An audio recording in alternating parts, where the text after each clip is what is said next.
اوس وګوره چې دا د هډوکو پختې څنګه را پاتڅو په غوښه او په ستوکي پټو کله چې په دې توګه هغه ته حقیقت په ډاګه څرګند شو نو وی ویل زه پوهیږم چې الله په هر څه قادر دی.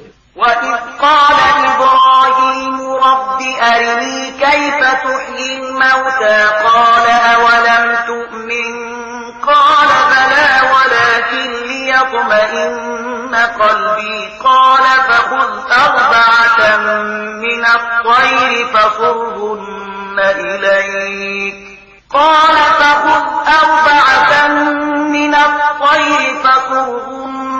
إِلَيْكَ ثُمَّ اجْعَلْ عَلَى كُلِّ جَبَلٍ مِّنْهُنَّ جُزْءًا ثُمَّ ادْعُهُنَّ يَأْتِينَكَ سَعْيًا وَاعْلَمْ أَنَّ اللَّهَ عَزِيزٌ حَكِيمٌ.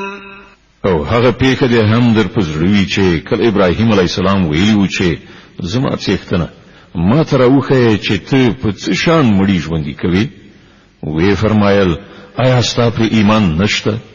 هغه عرض وکړ ایمان خلرم خود زړه ډاډی نه غواړم.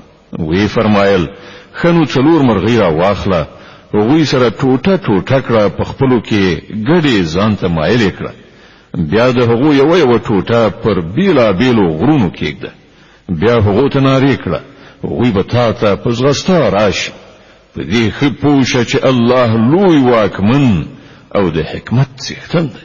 مثل الذين ينفقون أموالهم في سبيل الله كمثل حبة أنبتت 7 سنابل في كل سنبلة 100 حبة والله يضاعف لمن يشاء والله واسع عليم. کوم خلک چې خپل مالونه د الله په لار کې لګوي د هغو د لګښت مثال داسې دی لکه چې یو دانه وکرل شي او له هغې نه وږي زرغون شي او په هر وږي کې 100 دانې وي. په همدې ډول چې کله د چا عمل ته د الله خوښه شي زیاتوالی پکې راولي هغه هم پراخونکی او هم د علم څښتن دی.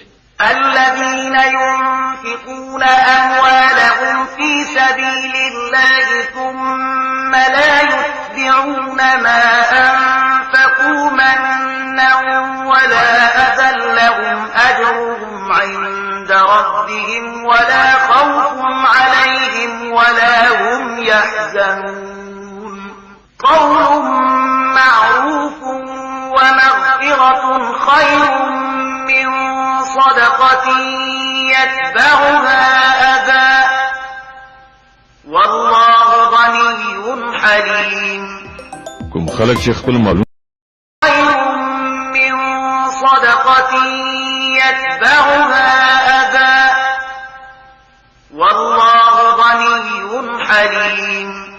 کوم خلک چې خپل مالونه د الله په لار کې لګوي او له لګښت نه وروسته فاصلونه نه کوي نه آزار ور کوي د هغو ثواب د هغو د رب سره دی او پر هغو چې ویره ترها غم خفقان نشته.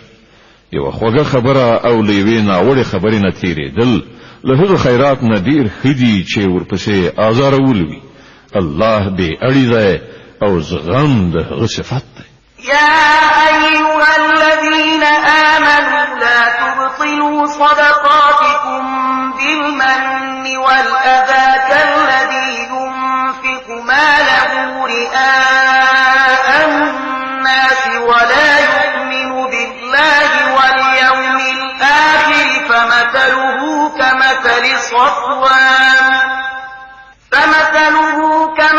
صفوان عليه تراب فأصابه وابل فتركه صلدا لا يقدرون على شيء مما كسبوا والله لا يهدي القوم الكافرين.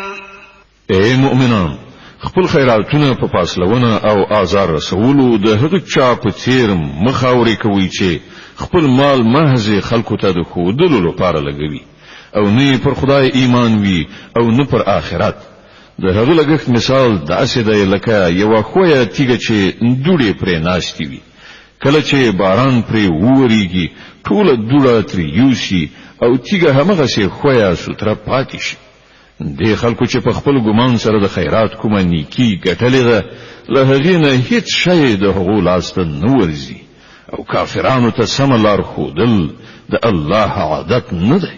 ومثل الذين ينفقون